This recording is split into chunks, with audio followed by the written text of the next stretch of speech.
সালে বিজেপিতে ভোট দিয়েছিলেন, আপনি বিরোধী দলনেতা হলেন, নন্দীগ্রামে একটা ডামাডোল পরিস্থিতি তৈরি হলো, তারপর ধীরে ধীরে সেটাকে স্বাভাবিকও করলেন। প্রথম লোকসভা নির্বাচন হয়তো যেখানে আপনি বিজেপিতে ভোট দিচ্ছেন, এটা কিন্তু খুব তাৎপর্যপূর্ণ। আমি দেখছিলাম আপনার হাতে এই কালি লাগানো আছে, এই অভিজ্ঞতাটা একটু শেয়ার করেন। প্রথম লোকসভায় বিজেপিকে ভোট। কিছু অভিজ্ঞতা নেই। আমি স্কুল লাইফে শাখা করা লোক, উইকলি শাখা করা লোক, ধর সূর্য প্রণাম প্রেয়ার করা লোক, রাষ্ট্রবাদ সনাতন সংস্কৃতিতে অভ্যস্ত। সিপিএমের সঙ্গে কংগ্রেস লড়তো, বিজেপি ছিল না তখন। বিজেপি করলে সিপিএমের লাভ হতো। পরে তৃণমূল তৈরি হলো, আমরা সিপিএমকে হারানোর জন্য তৃণমূলে গেলাম। আগে এখানে তৃণমূল জিততে পারতো না, সেকেন্ড হতো। মমতা ব্যানার্জি ঠিকই বলেছেন যে আমরা এখানে দাঁড়াতাম, হ্যাঁ সেকেন্ড হতো, জিততে পারতেন না। এক নম্বর করেছে অধিকারীরা। আমরা সেটা করেছি কারণ জ্যোতিবাবু, প্রমোদ দাশগুপ্ত, বিনয় চৌধুরী, সুকুমার সেনগুপ্ত, গীতা মুখার্জি, নারায়ণ চৌবে, বিশ্বনাথ মুখার্জি, অশোক ঘোষ, যতীন চৌধুরীদের, দেবব্রত বাবুদের যে বামপন্থী আন্দোলন, বামফ্রন্ট, তার বিবর্তন হয়েছে। পরে হান্নান মোল্লা, সুশান্ত ঘোষ, বিনয় কোঙ্গার, লক্ষণ শেঠেদের হাতে চলে গেছে। তাই আমরা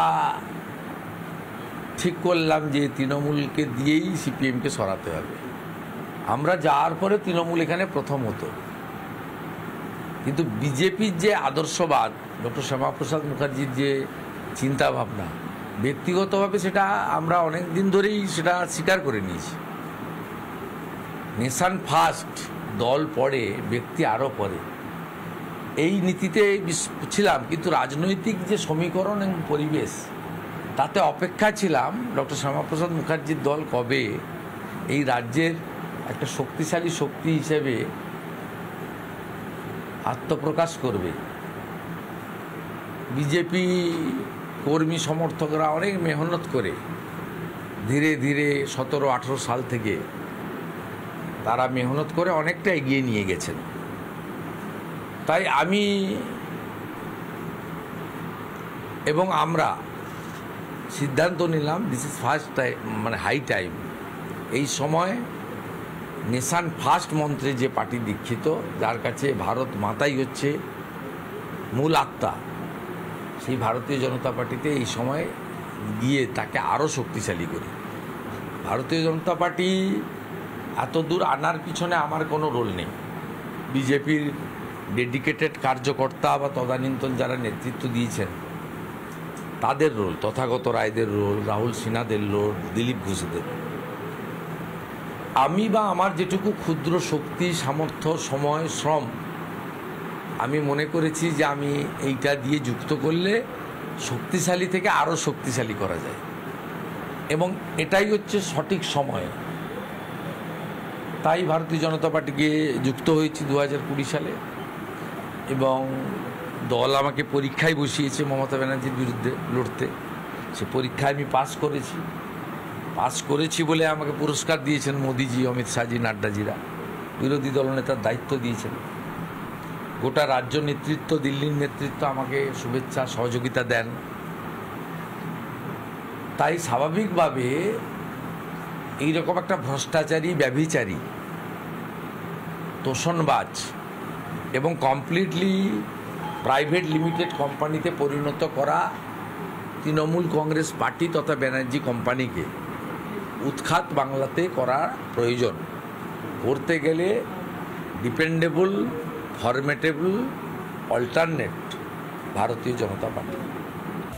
অবিভক্ত মেদিনীপুরের কথা বারবার বলেছেন তিনি। তাম্রলিপ্ত সরকারের কথা, মেদিনীপুর জাতীয়তাবাদের প্রসঙ্গ বারবার উত্থাপন করেন বিভিন্ন বক্তৃতায়। গুরুত্বপূর্ণভাবে আজকে মেদিনীপুরে ইলেকশন, এবং সেক্ষেত্রে দাঁড়িয়ে কার্যত রিল্যাক্স মুডে রাজ্যের বিরোধী দলনেতা শুভেন্দু অধিকারী। এর পেছনে রহস্যটা কি সরাসরি জেনে নেব। আজকে তো রিল্যাক্স কি করে থাকছেন? এত গুরুত্বপূর্ণ জায়গায় নির্বাচন, নন্দীগ্রাম আপনার কেন্দ্রের নির্বাচন, এত রিল্যাক্স? পরিকল্পনা অনুযায়ী ভোট হচ্ছে এবং যে যে আশঙ্কাগুলো ছিল সেগুলো 100% ওভারকাম করতে পেরেছি তা নয়, খুব মাইনর 3 to 5% প্রবলেম সলভ করা যায়নি, কিন্তু 90% অ্যাচিভ করেছি। এবং মমতার পুলিশ আর ভাইপোর গুন্ডা এদের কারিগরি অন্তত পূর্ব মেদিনীপুরের 2টো সিটে ওরা করতে পারেনি। বাকি যে 2টো বিধানসভা অন্য লোকসভায় যুক্ত রয়েছে, পাঁশকুড়া পশ্চিম, ওখানেও 18 থেকে 20,000 ভোট হিরণকে আমরা লিড দেব, 20,000-এর বেশি লিড দেব এগরা থেকে অগ্নিমিত্রা পালকে। এবং আমি আশাবাদী 16টা বিধানসভার মধ্যে একটা বিধানসভাতে টাইটাই হতে পারে বা 19-20 হতে পারে, বাকি 15টাতে কমফোর্টেবল লিড থাকবে ভারতীয় জনতা পার্টির ক্যান্ডিডেটদের। এবং বড় বড় লিড থাকবে খেজুরিতে, দক্ষিণকান্থিতে, উত্তরকান্থিতে, নন্দীগ্রামে, ময়নাতে, হলদিয়াতে। একটা ব্যাপার শুভেন্দুবাবু, যে বারবার দেখা যাচ্ছে যে আপনি কনফিডেন্ট রয়েছেন, কিন্তু দেখা যাচ্ছে অগ্নিমিত্রা পল তার গাড়িতে হামলা চালানো হচ্ছে, বা অন্যদিকে প্রার্থী অভিজিৎ গঙ্গোপাধ্যায় তাকে গো ব্যাক স্লোগান দেওয়া হচ্ছে। এইটাকে একটা নেগেটিভ এফেক্ট পড়বে না ভোটের ক্ষেত্রে? পজিটিভ এফেক্ট করছে। পশ্চিমবাংলার লোক এগুলো একদম পছন্দ করে না। পশ্চিমবাংলার মানুষ সিদ্ধার্থ শঙ্কর রায়ের নেতৃত্বে, আমরা পড়েছি, আমার তো তখন অতটা জন্ম হয়তো হয়েছে, জ্ঞান আছে, ছাপ্পার ভোট, রিগিংয়ের ভোট 71-72-এ, তার জন্য মানুষ কংগ্রেসকে ছুঁড়ে ফেলে দিয়েছে। আমাদের বড়দের কাছ থেকে জেনেছি 77 সালে যে দমনপীড়ন নীতি নেওয়া হয়েছিল তৎকালীন জরুরি অবস্থার সময়, তার ফল ভোগ করতে হয়েছে অনেক বড় বড় নেতাদের, প্রণব মুখার্জি থেকে প্রিয়রঞ্জন দাসমুন্সি, তাদের সবাইকে নির্বাচনে হারতে হয়েছে, ইভেন ইন্দিরা গান্ধীজিকেও হারতে হয়েছে। পরবর্তীকালে সিপিএম যখন যাচ্ছে, তার আগে বিনয় কোঙ্গারের মন্তব্য,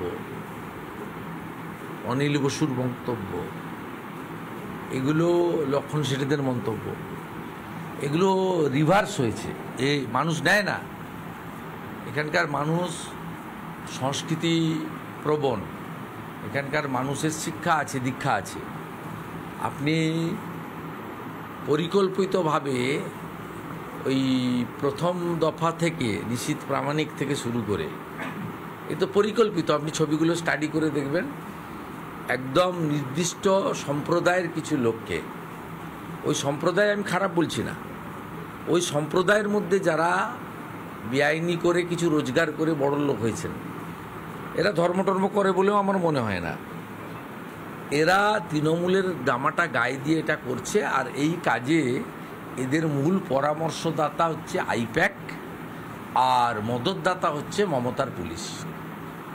পুলিশ বলে দিচ্ছে প্রার্থী এই জায়গা দিয়ে যাবে, এই জায়গায় বিরোধীদের শক্তি একটু কম আছে, মানে তোরা মার খাবি না, তোরা এই জায়গায় একটু ঘেউ ঘেউ কর।